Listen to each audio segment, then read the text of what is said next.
How has your anger been since our last session? Better, I suppose.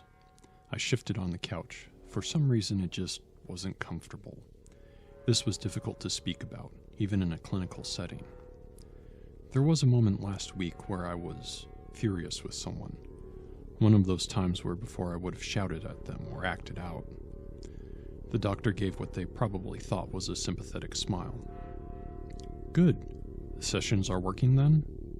Yeah, I think so. The doctor nodded while writing on their notepad. There was a long silence between us. Several times I began to speak, but remained silent. Finally, I just said it.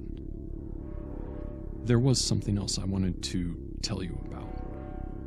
Your mother again? My face twisted at the thought of her. No, not this time. It's a reoccurring dream of mine. The doctor's eyes peeked from behind the paper. Tell me about it. I paused for several seconds, taking a deep breath. I'm walking into a basement. Even though it's dark, I can see, and there are a bunch of holes dug in the ground. The doctor grunted as they wrote, tapping pen against paper when they finished. Is there anything else? I shook my head, and that's all I remember. The weird part and why I wanted to say something is it feels so much more real than other dreams I have. Everything is so vivid, every sensation so intense. What I see and smell. It takes a few minutes to realize it was only a dream. I can smell it now, actually. The dirt, it's stuck in my mind. The doctor looked at their notes, brow furrowed in thought. Tell me more about the dirt scent. Is there anything else you recall about it? Specific details or a reason it might be important to you? Closing my eyes, I could picture the basement and holes. Through my nose, I took a deep breath. It's damp. That wet, musty feeling of a closed space that no one goes into. Anything else? A warm, sweet, sour odor crept up. Rotting meat. The doctor stopped writing for a moment. Did you say rotting meat? In my mind, the smell grew stronger. Soon it was overpowering. Yeah, like meat that's been forgotten in the garbage a few days. The scratching of pen across paper was the only sound in the room. It seemed like I was lying there for hours listening to them write. Finally, the doctor stopped. I wonder if this might have a connection to some of your unresolved issues we discussed previously. You mentioned before several times that issues with your mother started during your childhood. When was the first time you recall having this dream? I looked up at the ceiling, trying to remember. When I was little, maybe 8 or 9. How often have you had it? This is the first time since I was in high school, as far as I remember, so that would be more than 20 years. A grunt escaped the doctor as they studied their notes. Dreams can be a way for our subconscious to organize and deal with events. Trauma especially is something our mind will attempt to block and store at the same time, an ancestral survival byproduct. I wasn't sure if the groan I made was real or one I simply imagined. Basements are a place to keep things out of sight. Water heaters, laundry machines, boxes, extra household items. They are necessary to have, but not be left out or on display for others. The subconscious, the basement of your mind, is where trauma experiences are stored. Feelings and memories you are not sure how to deal with, but need and do not want to lose. The holes in the floor might represent thoughts and memories you are trying to hide even deeper. For you, putting them in the basement is not enough. You are trying to bury them for some reason, forget about them forever. I do not have expertise in dream analysis, but what you described definitely holds a great deal of symbolic significance. I turned to look at the doctor. But that smell, why is it so strong? The doctor shrugged. Perhaps it is more literal. A rotten part of your life, something that surrounds you and are unable to escape from. Something unseen, but still with you. I sat back down, mouth twisting in frustration. There are ways to assist with bringing these memories back to your conscious mind.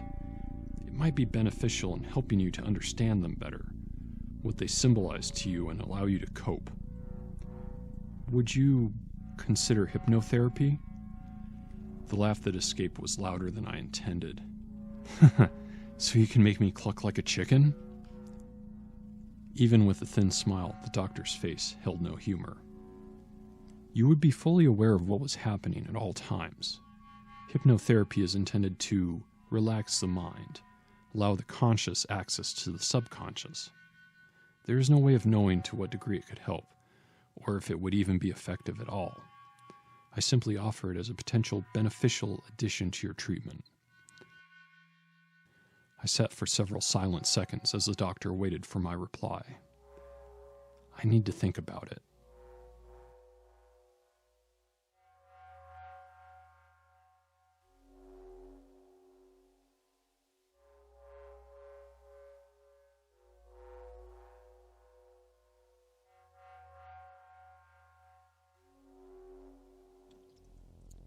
You had it again. I nodded, rubbing my eyes. Yeah. My partner's slender hand caressed my shoulders. Poor sweetheart.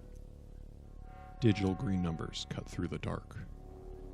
There's still a few hours before I need to get up for work. That's the 4th time this week these have woken you up. I'm worried about you. Pulling back the covers, I stood and walked to the kitchen for a drink. Cool water ran down my throat as I closed my eyes.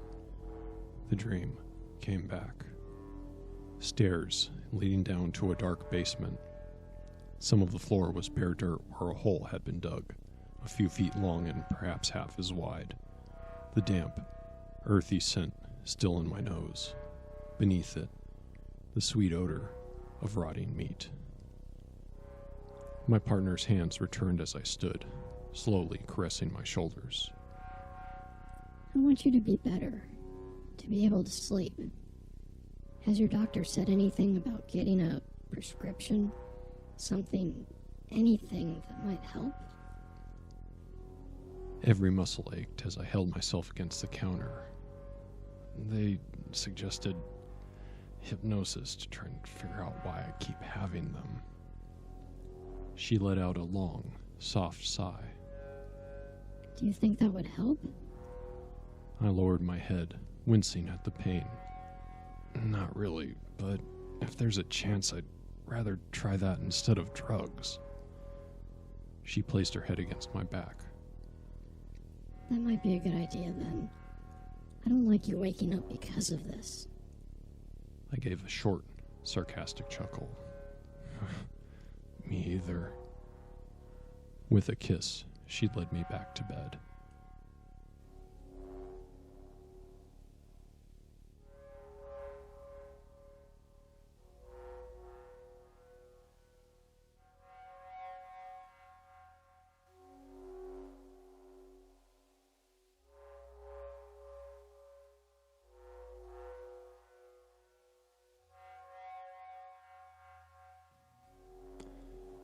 Focus on controlling your breath. Each inhale is smooth, purposeful. Every exhale is calm, controlled. Neither is more important. One is equal to the other. Somewhere behind the therapist's voice, music played, deep, sustained tones that swelled and sank into the next. My body merged into the couch with the weightlessness that comes just before sleep. Rid your mind of distraction. You are in an empty space. I said nothing, picturing myself in a dark, empty room. Before you is a candle, a single, steady flame. From the dark, solitary light grew, its body shifting in an almost imperceptible manner. Beyond is the path which leads to your dream.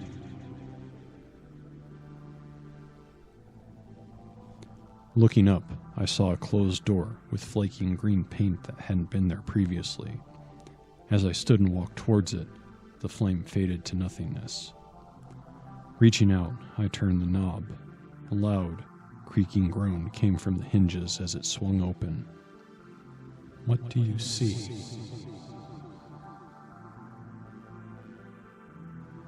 A staircase, descending into darkness, I answered. Is this from your dream? I nodded, my eyes still closed. Walk down it. Describe everything you notice. It wasn't exactly how I recalled from my dreams.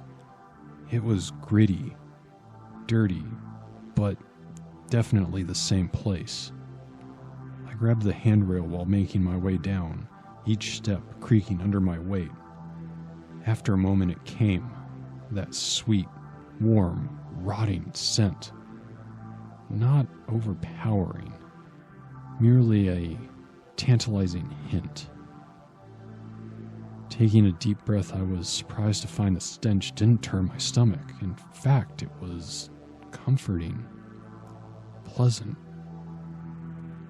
The therapist's voice was distant. Pleasant? My body relaxed, taking in more of the aroma. How could I possibly like this? Part of me shuddered in disgust, but only a small part. A quiet, nagging voice that was easy to ignore. Reaching the bottom of the steps, I saw portions of the floor were still dirt, while some were covered in concrete slabs of different sizes. Next to one wall was a single hole, just as in my dream, though not as precisely dug. The edges were irregular and meandering, while the sides had a noticeable inward slope the deeper it got. It was maybe 2 feet wide, a little over twice as long, and a few feet deep. I paused in the middle of the room to take another deep breath through my nose. Why are you smiling? The therapist didn't ask in the clinical manner they had been using. I took another breath. I like it. It makes me happy. The smell of rotting meat? I nodded. They cleared their throat in an attempt to regain composure. What else is there? In the back corner, on one of the slabs, were 2 metal barrels, old oil drums. Behind me was a wheelbarrow and shovel. Stacked on the floor near the hole were a couple bags of quick-setting cement, with another sack propped against them, its label obscured by a fine, chalky powder. Walking to the bags, I knelt. Wiping away the powder revealed block print text. Lie. I turned, looking along the edge of the concrete. Something had been written on each of the slabs before they had cured. There are numbers here. 67, 2? I moved to the next bit of writing. 68, 5. 69, 1. 70, 6 or 7. Are you not able to see them clearly? I shook my head. It's written out 6 or 7. Far away, the therapist let out a muffled sound of confusion. Do those mean anything to you? I don't know.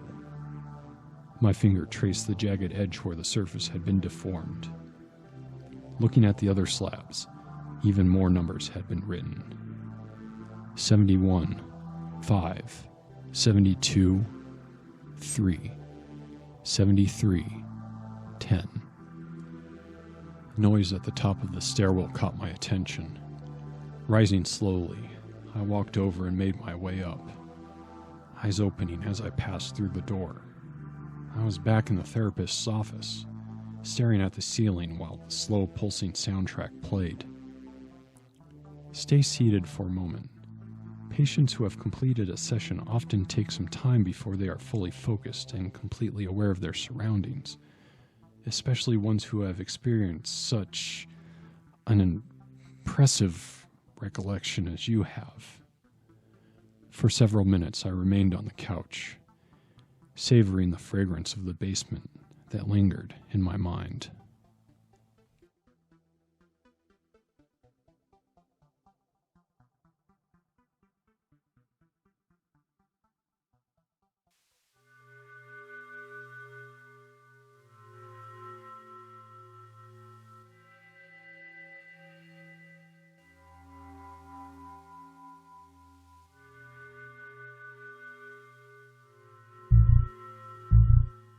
My entire body jumped, slamming mind from dream to awake in an instant. Next to the bed, the clock's digital numbers transitioned to 2 minutes after midnight.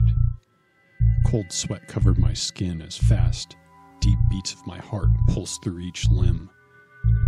My right arm ached, burning at the elbow. What's wrong? Just hearing my partner's voice helped to calm me, returning my heart to something of a regular rhythm. I think it was a nightmare. She rested her head on my shoulder, ignoring the dampness of my sweat. I don't like this. They're getting worse. I nodded in silent agreement. Do you remember anything this time? Her voice trembled as she asked. It felt like I was coming apart. My body was burning and cold all at once. Then, nothing.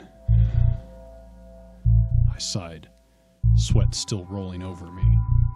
The clock changed again, its digits casting the room in an eerie green glow. My heart finally settling to the point where it didn't feel as if it were beating at all. Closing my eyes, sleep came instantly.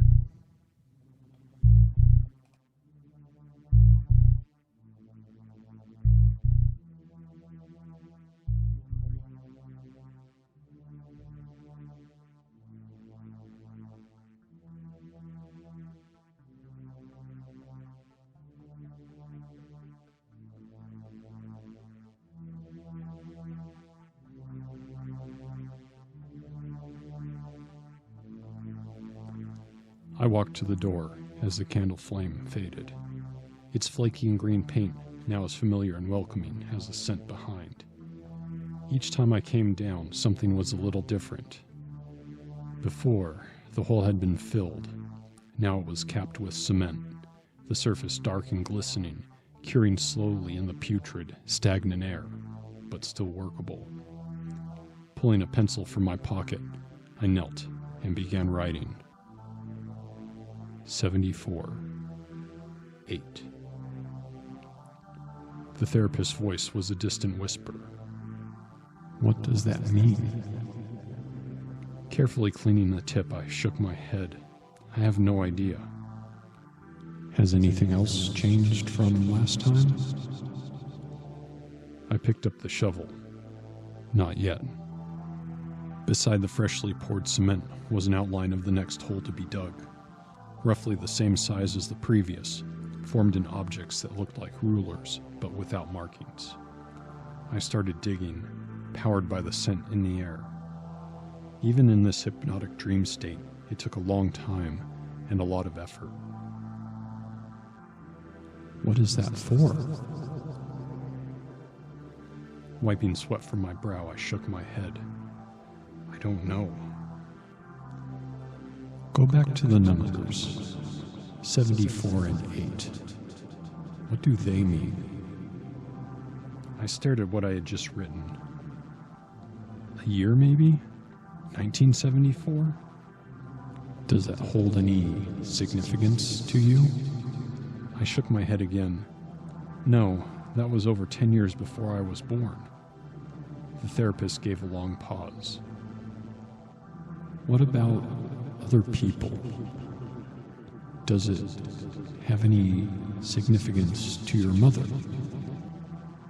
Metal rang against the concrete as I smashed the shovel.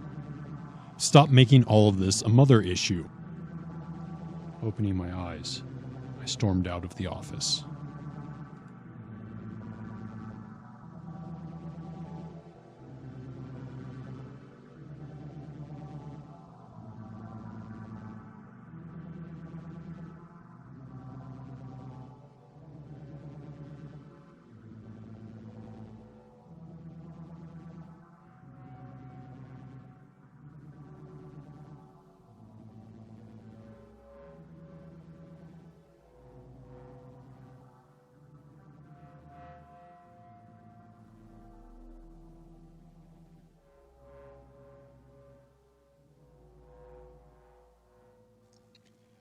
Today, we explore the terrifying case of Richard Villman, better known as the Storytime Sadist, a man who preyed on the most vulnerable of all, committing unspeakable acts, turning the basement of his ordinary suburban home into a burial ground for close to a decade. My partner placed her hands on my shoulders, giving the top of my head a kiss. What are you watching? I took her hands in mine. A video that showed up on my feed.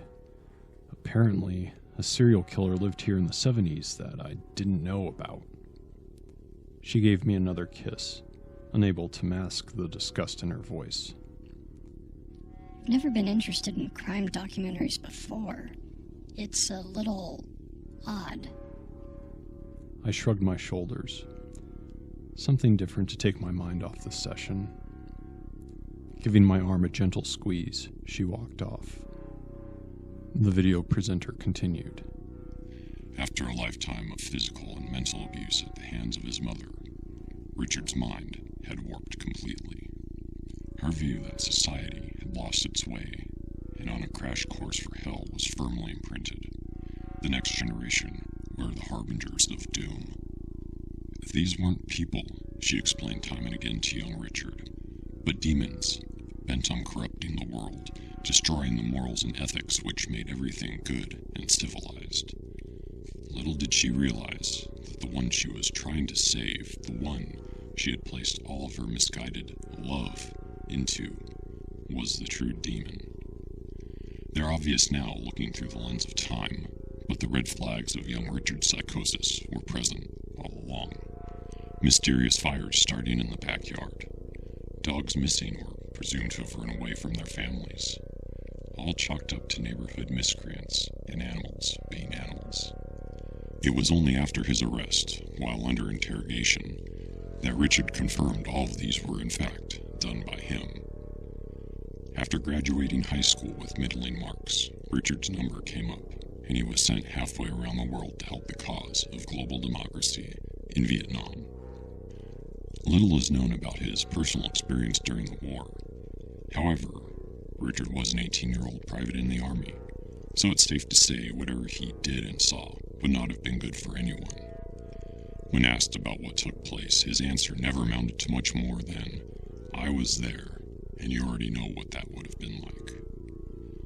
But of all the violence, war crimes, and inhumane acts committed under the guise of salvation from evil, the worst thing that ever happened was his commanding officer informing him that he would be going home. His mother, his idol, had been involved in a serious car accident, and her prospect of recovery was not good. In a seldom-seen expedition of government bureaucracy, he was granted an administrative discharge and sent home. During the flight back, Richard's mother passed. He would not learn of this until he was asking which room she was in at the hospital. It was here, in 1967, the last fiber of decency snapped, and Richard Villman began down a path from which there was no return. The first confirmed murder was in April of 1968, based on physical evidence discovered and Richard's confessions. His unique method of cataloging victories against evil was to inscribe the year and number of victims claimed on the concrete slab poured to conceal their graves. Indeed, police found the remains of 5 persons under the slab bearing the inscription 68-5. However, another slab which read 67-2 yielded no evidence. Because of this, Richard was never officially charged with any crimes that may have occurred then, and nothing was saved from this area, which could have been tested for DNA decades later. On the video, a picture appeared showing the handwritten inscription in cement. My blood froze. It was exactly what I had seen in my dreams. Going purely by the physical evidence recovered, Villman claimed a total of 33 victims. But if we are to go by the number indicated from the inscriptions, which he claimed to be accurate, that number rises to either 40 or 41. The presenter took a moment to remove his glasses, rubbing his eyes in anguish. No matter which total one chooses to go by, any make him one of the worst serial offenders ever known. Another sobering thought, as many experts agree these are not accurate, and that the true number of victims was probably higher, perhaps more than 50. The single victim in 1969 seems unlikely, given that serial killers generally do not commit fewer crimes as they progress. The numbers for 1971 and 72 at 5 and 3 victims also seem low, when taking into account his previous escalation. What makes this even more tragic was that all of his victims were. For several seconds, the presenter paused, looking away from his script. They were young. I'll leave it at that. Stopping the video, I sat back, staring at a distant, unseen point. After several minutes, I opened another website on the computer, typing in the name Richard Villman. I clicked on a link to his biography, scrolling through the article until reaching a timeline of his crimes, the years, and his claimed number of victims. They were all the same as those written in the concrete of my dreams. Every one matched. I scrolled further, finding police photos of the basement where his victims had been buried. The world faded into silence. On screen was the room I had seen as I slept. The stairway leading down, concrete slabs and bare floor, a grave dug for the next person lucky enough to have escaped. Every fiber of my soul was numb. I glossed over the grisly details of what each victim had been subjected to, how he was eventually captured, the trial.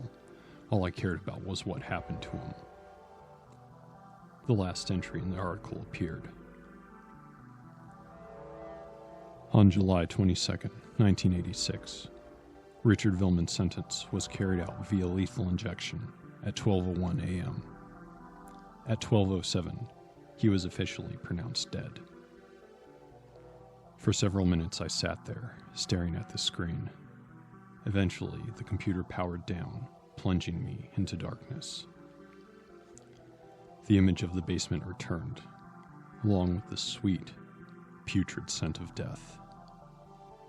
I had been born July 22nd, 1987, at 12:07.